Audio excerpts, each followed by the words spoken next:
নমস্কার, Assam prime network থেকে আমি ইন্দ্রাণী আপনাদের স্বাগত জানাচ্ছি। ভারতের প্রয়াত প্রধানমন্ত্রী অটল বিহারী বাজপেয়ী ও পণ্ডিত দীনদয়াল উপাধ্যায়ের যে স্বপ্ন দেখেছিলেন গ্রাম চা বাগান শহরের সঙ্গে সংযুক্তি করে গ্রামের উন্নতিকে ত্বরান্বিত করবে, গ্রামের উন্নয়নের যাত্রার সূচনার যাত্রা শুরু হলো আজ। লক্ষ্য আগামী পঞ্চায়েত নির্বাচনে দলীয় প্রার্থীদের জয়কে সুনিশ্চিত করা।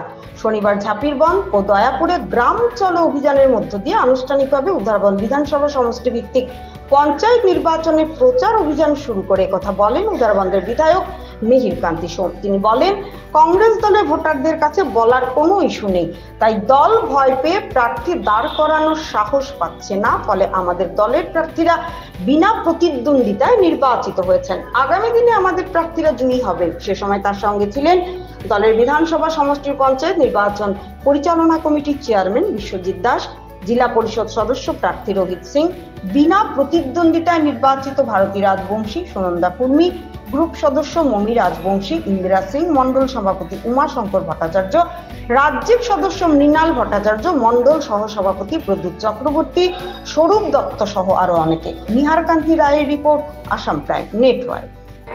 শ্রী রোহিত সিং মহোদয় আমাদের সঙ্গে ছিলেন এই জিপির আঞ্চলিক